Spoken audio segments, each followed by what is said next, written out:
Good afternoon, everyone, and welcome to a very special edition of DMUTalks, where this afternoon we'll be focusing on COVID and moving away from London. Now, for the next half an hour or so, we're going to be speaking specifically to students who are currently residing within London, and we'll be talking about the benefits of moving away from London, even through these challenging times such as COVID. Okay, so we know a lot of students might be in a position where they're thinking, you know what, do I move away or do I stay at home?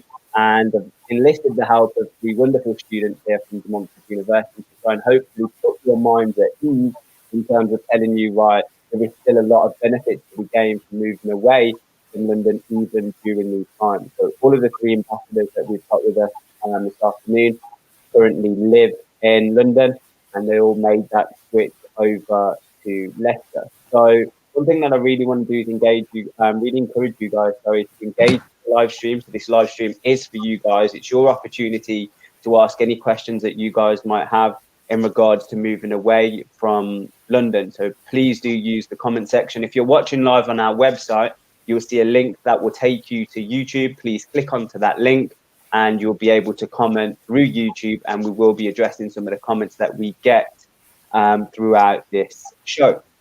So without further ado, I'm just going to quickly introduce you to the students that we have with me this afternoon. So first up, Shay. Good afternoon, Shay. Hello. How are you? Pretty good. Excellent. And then we've also got Lauren. Hi, guys. How are you, Lauren? Pretty good, thank you. Just getting ready for dinner. Hopefully we won't keep you too long so you can get over and have your dinner quite sharpish. And finally, we've also got Aisha. How you doing, Aisha? I'm all right. How are you? How's everyone? I'm very well, thank you. Anything you'd like to say to our viewers? Welcome. Hope you enjoy and hope you get some well-needed clarification from this. Excellent. Great bit of advice there. Well, great bit of commentary there. The first question that I really want to get into, you guys, because I know we haven't got a lot of time, so I'm really going to just jump straight into it, is, first of all, what I want to know is, what do you guys study? And can you just give me a very brief overview of what your course entails? And I'm going to start with Shay, because I know, Shay, you like to talk a little bit, so I feel like you're going to need the most amount of time here. So, Shay, what do you do and what does your course entail? Very briefly. Briefly. Oh boy. So I am a second year game art student. So I'm basically, our course just is about making all things that are related to the art in video games. And that includes doing 3D modeling, digital art for like concepting, and also traditional art for drawing, because that's also super important if you want to be a 3D artist. So yeah, it's a very good course, and the lecturers there are super helpful and supportive, and there's also some really great connections, and you're in a really well-knit community even after you graduate. So I'm so far loving the course. Excellent. So we'd like to hear. And Aisha, what about you? I'm a third year Arts and Festivals Management student. Okay. The overview of my course, it's a little bit of everything to do with like arts management, cultural leadership. We even do a bit of like music industry management. So it's kind of chopped up, but really it's focused on like cultural leadership and, you know, learning how to run a festival, promote and stuff like that. It's good. It's a good bit of... You enjoying your time there? Yeah. It's a bit of me. That's the political answer there. And lastly, Lauren. So I'm in my 5th year of business. I currently do a master's. And a little bit like Aisha, really, like there's so much on the course. We cover so much ground, from like a little bit of HR stuff, some marketing stuff, critical management, global stuff. But I think what's probably a bit different to what most students would see at other universities is that it's quite for business anyway. It's quite a hands-on course, because most people, you know, think it's just essays and stuff, but we have a lot of stuff. We have Fox's Lair, which is like basically Dragon's Den at DMU. We do a lot of like working with other businesses. So the marketing company that actually does the advert for DMU, we do a lot of work with them. Like a lot of our assignments are actually based around coming up with ideas and solutions for current day businesses. But yeah, it's kind of it's a little bit of everything really, and it's a very individual thing because you get to pick all the most of the modules from second year onwards. So it very much depends on what you want to make the course, I guess. Yeah. What would you say were one of the key benefits from doing, like, in your own words, these hands-on modules? What do you reckon the key benefit for you is in terms of your long-term future? I think there's probably two of the biggest key benefits. One is that I'm not the best at essays and stuff like that. Really just like essays and reports, I can do them, but I'm not the best and I get really demotivated. And so obviously if I had a course that was just, 100% essays, I would not get very good marks. Whereas because I have another way of proving my skill set, I'm on track for a first, but that's only because I had another way of showing what skills I had. Yeah. And the second one, which is probably even bigger than that really, is it gives me something to talk about in interviews. Like in interviews, they're always like, oh, what situation have you experienced, management or leadership, this, that, the other. And you have like so many real life situations to say like, oh yeah, I did this and I did that. And it actually really impresses quite a lot of employers. Absolutely. Aisha, I saw you nodding there. Is that the same for arts and festivals management? Yeah, pretty much it is, because we literally put on our own events. We work with companies in Leicester like Curve, Spark Art, stuff like that. So when Lauren was saying about how it looks good when you're like applying for jobs, it really does look good, because I got internship this summer and they was like, so what skills do you have like running an event? And I could tell them because I've run an event. So I think DMU does focus a lot on practical skills. Ah, excellent. Shay, what about you? Yeah, I can totally agree with that, and I can also totally agree with you in the fact that I hate essay writing. And luckily, my course has 0 essay writing, so all we have to do is like be reflective on like blog posts and everything, and kind of document our dev diaries in there, which is as much writing as I'm willing to do. And then at the end of it, on our 3rd year, we have industry specialists come in and give us briefs to do. And then so when we usually have a like kind of showcase at the end of the year where we get to show off our work. And they usually recruit us from those showcases from seeing our work there. So it's definitely great. Great way to network, isn't it? I think one of the biggest questions that a lot of our London audience will have is, why did you guys choose DMU? And I feel like it's a very important question that we try and cover, because you guys literally could have gone anywhere in the UK, but yet you all chose to come to DMU. And why was that?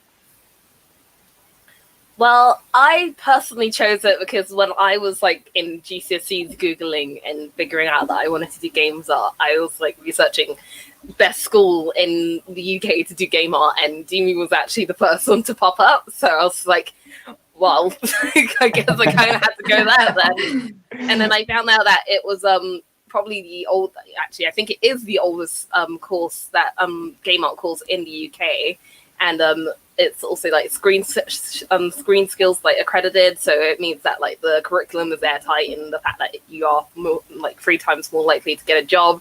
And that was something that I definitely wanted to get once my degree finished, because I didn't want to end up getting starving artist syndrome. So yeah, definitely the career path and also what the curriculum had as a whole was the thing that definitely made me want to go here. Excellent. More about you, Aisha? Mine's really similar to Shay's. It's ridiculous. DMU is number 1 for my course. It's such a specialist course. It's number 1, and it's the oldest running. So it's literally the same thing that Shay said. But DMU was always my first choice. I think I came to an open day and I was like, yep, this is where I need to go. This is where I need to be. And once I had my mindset on it, I just worked and worked and worked. What was it from the open day that really drawn you in to DMU? Was it the campus? Was it the facilities? What was it about DMU that you thought, when you came to our open day and thought, I can see myself studying here for the next 3 years or so?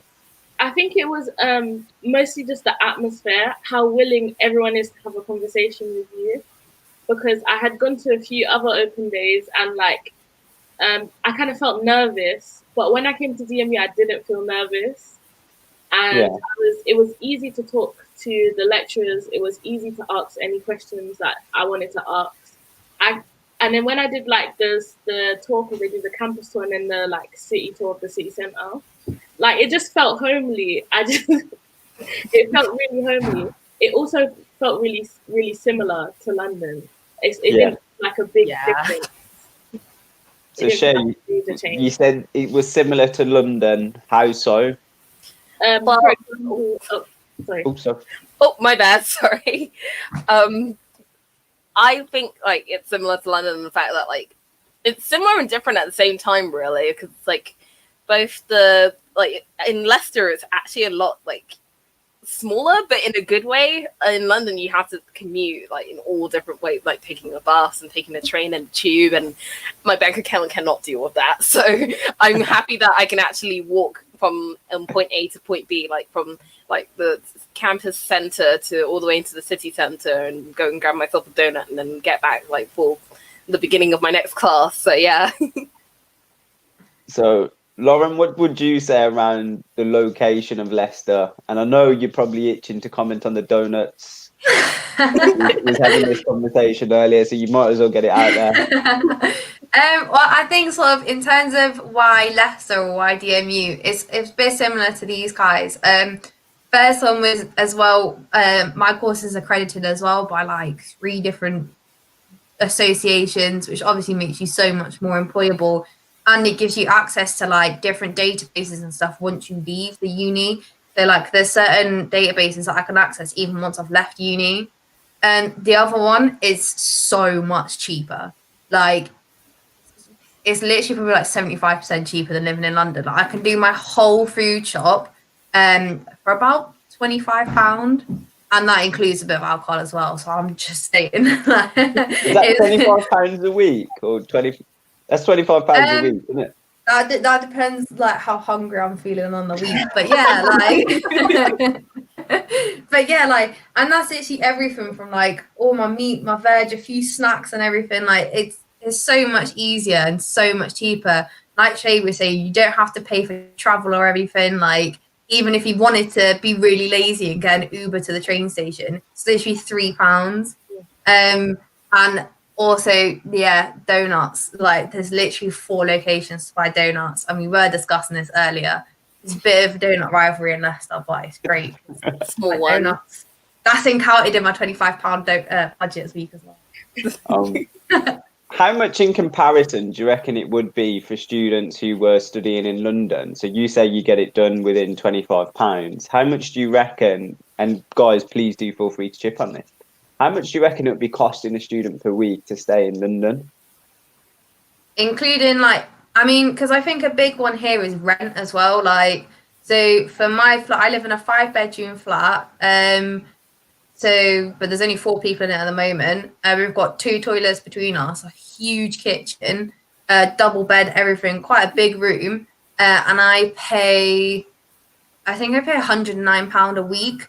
To get the same in London, I'm pretty sure you're looking at sort of an easy £140 a week, because especially because things like Unite students over there, you can get a room, say, for £99 a week if you're first year. But then after that, if you want to stay in student accommodation, prices like double. Like you can easily find places for like £200, whereas £200 in Leicester, you're looking at like some huge studio with like a cinema room downstairs and that. So like literally, like even some places here even do have cinema rooms downstairs, cafes, like in the accommodation, and it's like 130 a week. Yeah. And then on top of that, food shopping, I don't know. I can't even imagine how much more it would cost to live in London. What would you guys say to Shay and Aisha in terms of that? I definitely 100% agree with you on the rent. When I was like in my first year and comparing the rent in like places in London in comparison to places over here, it was a lot more affordable over here. And like even if I was to like maybe like live at home and stuff in London and everything, and then like commute down to wherever my university would be, the cost of an oyster too much, especially for an adult, and I'm just not prepared to spend that much on travel. No, thank you. So yeah, definitely. And also food shopping as well. Like, I don't know what it is about London, and like, especially if you're like getting food like takeaway or like something at a restaurant and stuff in central London. Oh boy, just hole in your wallet. Yeah, no, I agree. You know, like living in even when I go back to London just to see my family and stuff, I don't even want to leave the house. Using the contactless to tap on the bus, and then you see like £1, £1.50, £1.50, £1.50. By the end of the day, you spent £7 on travel. So it's just like it's those little taps that really add up, don't they? Because it's the things that you don't really account for. But then when you look at your bank statement at the end of the month, and it's just like, Christ, how did that happen? It's mad though, because like if you think from Leicester for travel, like you can get to Birmingham for £5 from Leicester. You can't even travel inside London for that. Yeah. And you can go to literally another city for that much money, like out of Leicester, and even getting back to London is so easy from Leicester. That was direct trains and everything. My next question for you guys: how easy is it to? So if students are thinking about moving away from London, how easy is it to get back to London? And what kind of advice or tips or guidance would you give to any students who are listening? It's like about 2.5 hours drive. It's on the coach. You can get different times, so it ranges from 2 to 3 hours. Coach is 1 hour. I mean, train is 1 hour. Sorry, and they're all pretty cheap if you book in advance. I would say if you know when a date. When you're going home, set a date. When you're coming back and book in advance, you'll get the cheapest tickets. Yeah. And what's your preferred method? Do you go by coach? Do you go by train? Do you drive? How is it that you get to and from home? What do you guys do? First year and second year, I took coach, but now I'm driving. So now I just drive when I want to go home, when I want to come back. I'm super frugal, so I have to take the coach, and I'm totally okay with that, because especially if I have my headphones and stare out the window and stuff like that, I can just enjoy just like the 2 or so hours of silence and stuff like that. Getting a coach from Leicester to London is fine. It's getting either a train or a coach from London to where I live, which is a nightmare, because it's so busy in Victoria coach station, Victoria train station. It's like a culture shock. You're just like so many people. And what would you say? I quite often so basically it sounds really mad until you actually put the pieces together, but I lift share with a few friends because I know other people that live sort of near me around London, and then I also have international friends that fly back home from Heathrow. So we quite often lift share an Uber to London, which obviously as a one-off payment is a lot of money, but when you split it between 4 people, it actually works out roughly the same price as a ticket if you've not got a rail card, which some of them don't. And obviously it means, like, especially times like Christmas, you can just take everything back. Like Ubers, if you get the big Ubers, sometimes they fit 6 people in them as well. You get everyone's suitcases in the back and bags and whatever, don't have to carry anything. And honestly, we've done it once. I think we paid £15 each. But obviously, like, that in comparison to a train ticket is quite similar, to be honest. Yeah, that's actually quite good. I've never, ever thought about that. Or I'm not saying I'm from London or anything, but that is so. It's a great way to save money, isn't it? And I suppose you get the comfort of getting back home and it works out really well for like our friends who are going to the airport as well, because we just get it to whatever train station is easier for us. Because like most of the time you can just get a tube home quickly, or like family can come pick you up from the train station. And then the Uber will just carry on straight to Heathrow Airport. So they've got a lift straight into Heathrow. We've got a lift basically like 5 minutes away from home for about £15. Okay, cool. Another question that I want to ask you guys is, it's very similar in terms of the question I just previously asked. The question I asked previously was, why did you choose DMU? But now the question I'm going to ask is, why did you move away from London? I know we've had cost. So was it just cost, or was there anything else that was really a motivator for you to move away from London? For me personally, I kind of just wanted to leave all of like, I guess in London, just before I started university, I kind of had a nightmare of a time with a commission that I was doing before I was leaving off the university. So I was just like, I need a like breath of fresh air. I need to just get out of the city and just go to a completely new area and just, you know, just kind of get involved with some new people and make some new friends and get like better connections with people. So yeah, definitely it was more of a change of pace kind of thing. I mean, I'm used to traveling to different areas all the time, really. So I'm all for like finding new areas and exploring different cities and places. Yeah. Anything different from you, Aisha or Lauren? I think it was really a thing where I was just ready for my like kind of own independence. There comes a time, you know, you've lived in your parents' house for 18, 19, 20 years, and you're just like, all right, I'm ready to get this for dinner. I don't want that for dinner. I want to cook this for dinner. And it's just like a great way to build confidence in yourself for when you actually fully move out the house. Move out, yeah. Because even though like uni's a bubble, so even you're not fully independent, but you are as much independent as you're going to get in uni. So when you're ready to make that big major step, going back home and moving out the house for good, you already have some experience. Yeah, absolutely. Yeah. Lauren?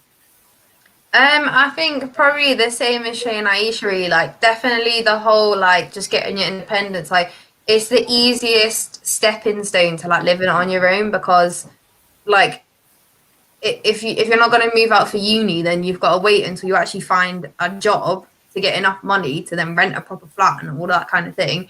Whereas uni is just a given that you kind of leave, like a lot of people do, and I don't know, it just seemed like the right way to go. But I think I came out of London just same as Shay, just different place, meet different people. I quite fancy I think I want to sort of go up north to like start my career instead of starting it down in London. So to sort of come midway, I'm kind of like etching myself up the country gradually. I'm not going to go as far as Scotland, hopefully, but like I'll stay in England. But yeah, just like the cost one is a big one because it's so much cheaper. And then it was, I don't know, it just felt like the right place, really. Easy connections everywhere. It's really easy to network. And there's so, like, business-wise, there's a lot of hidden business in Leicester. So it's like really easy to find different kinds of jobs in Leicester as opposed to your typical 9 to 5.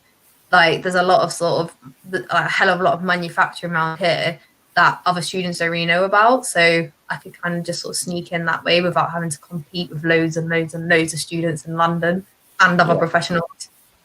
And Leicester is very multicultural as well, isn't it? So there's a lot of different ethnicities, a lot of different cultures, all in one big melting pot, as if it were.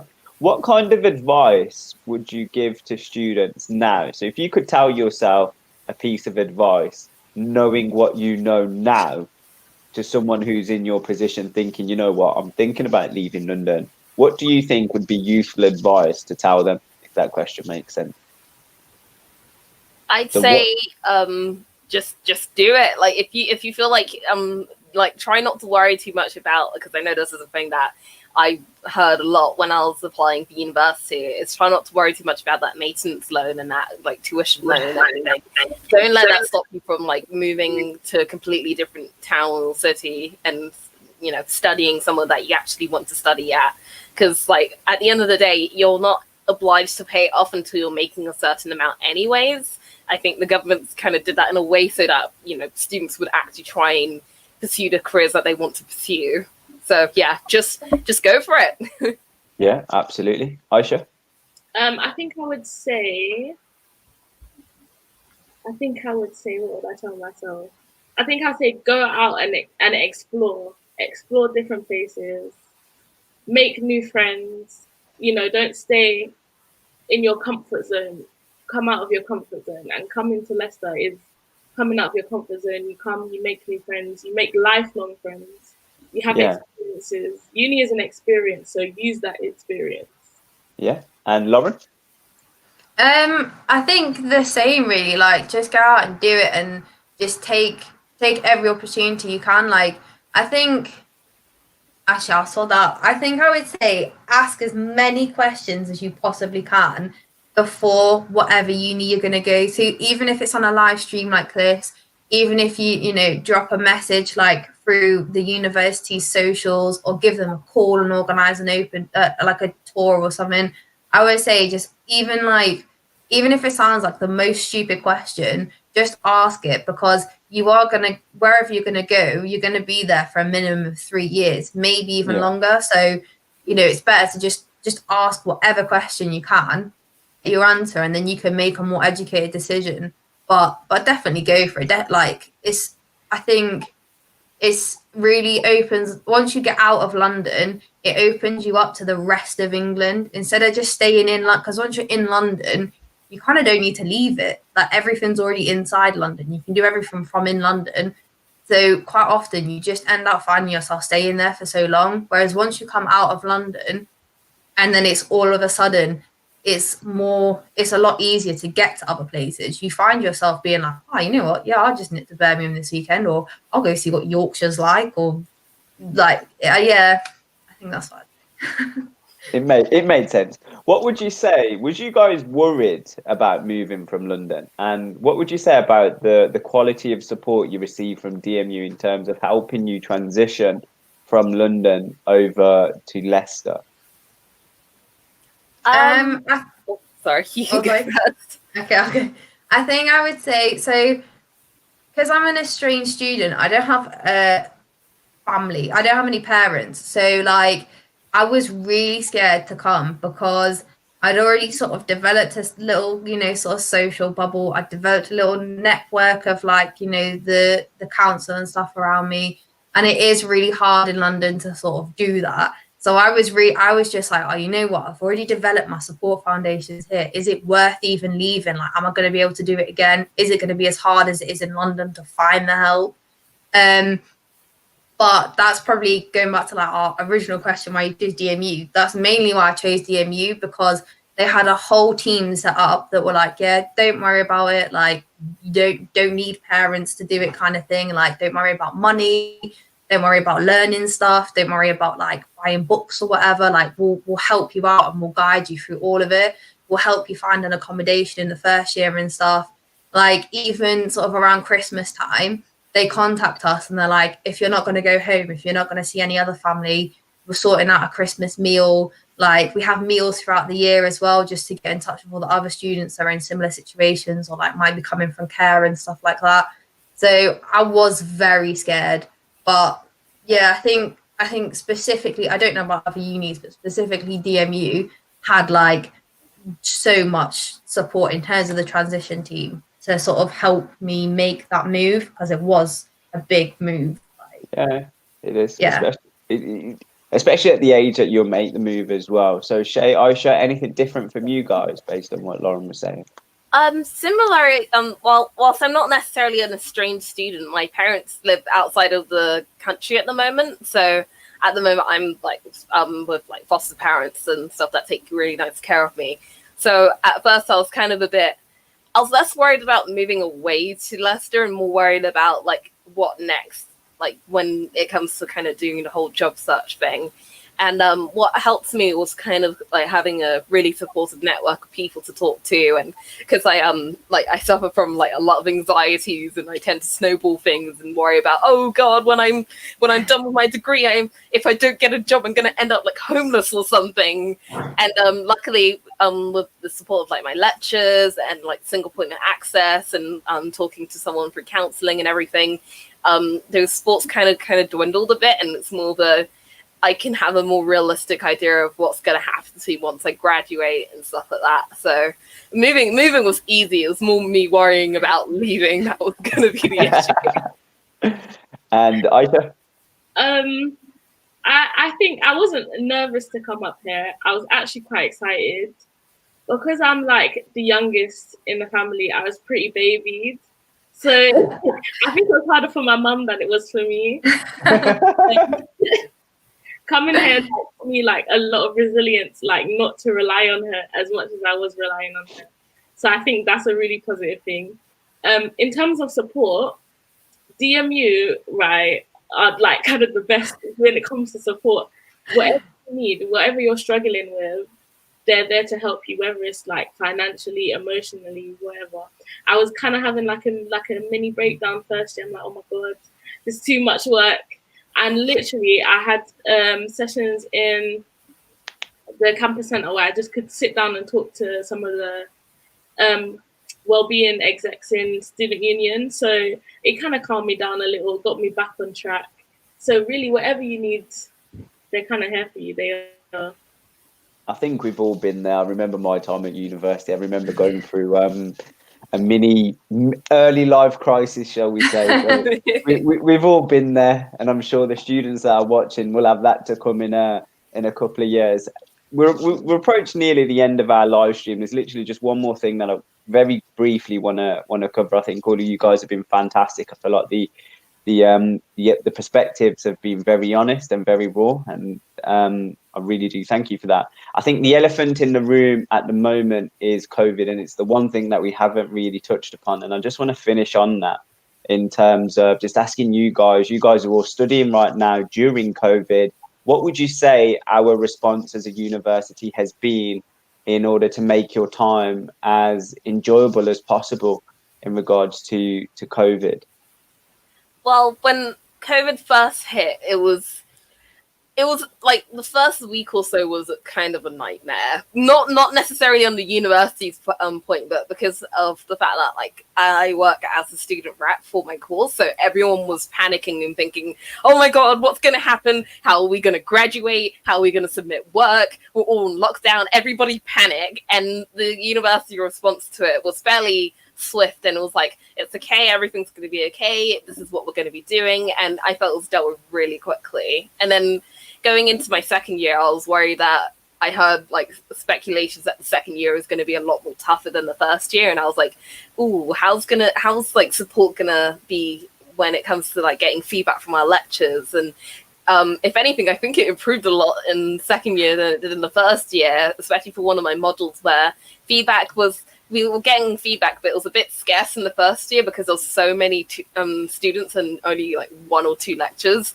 Whereas this time around, because the groups are a lot smaller, our lecture has enough time to kind of go through everyone in the class and have a group feedback session. And then we do all our kind of practical work in a team session, following along with like tutorials that are pre-made for us. And honestly, I think it's like, even though COVID's quite horrible, I think some of the changes that would happen due to COVID were for the better. So I think the university handled it really good. Yeah, Aisha?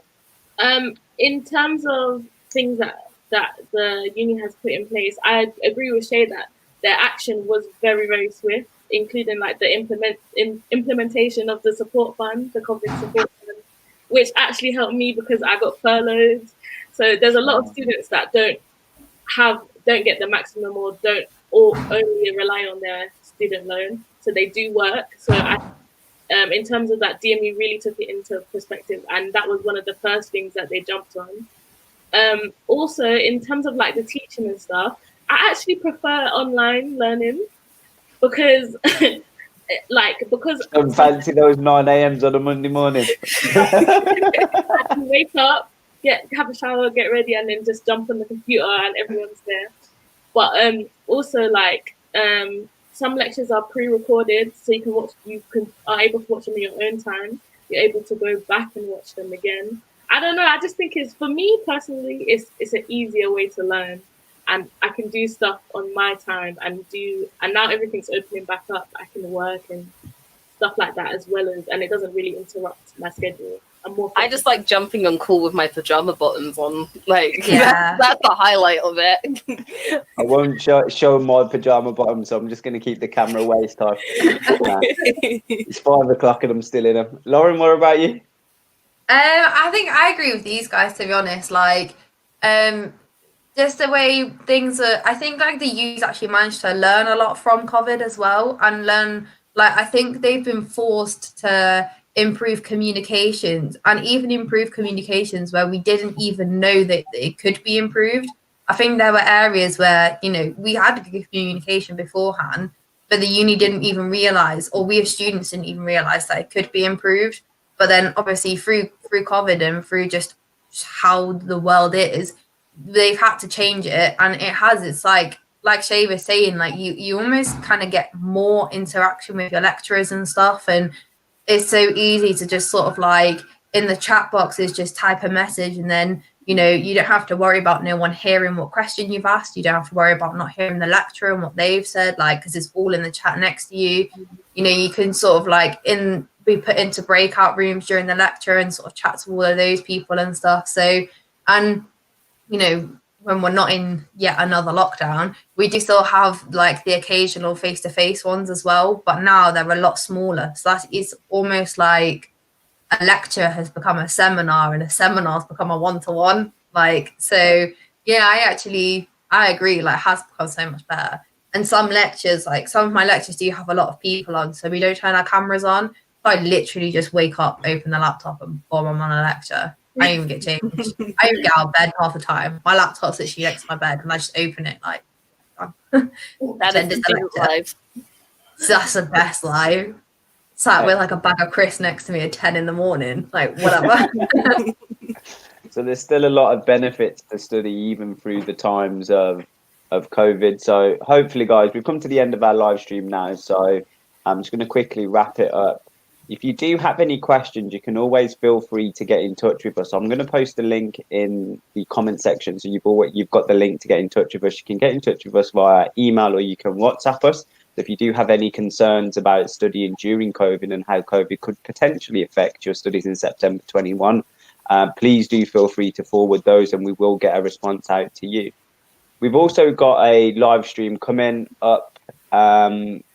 I think it's next Monday or Tuesday. So again, I'm going to post a comment in now into the comment section for you guys, so you can have a look.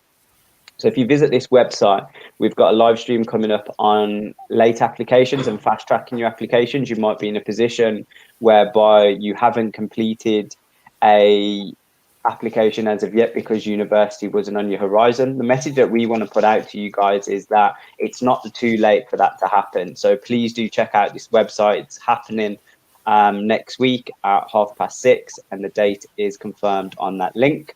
One last thing from me is our next open days in January. It will be a digital open day. So at the moment, we're not confident in terms of bringing a mass number of people onto our campus, with everything that's going on in regards to the government guidance. So please do have a look. If you are interested in studying at Montfort University, please check out our digital open day, and you can register via the link below. So I just want to say a massive thank you to Shay, Lauren and Aisha for just giving up some time to talk to us about moving away from London, and hopefully you guys have found it useful. So from me, thank you for all tuning in, and we hope you found this useful, and I hope you all have a fantastic evening. So thank you, and bye-bye.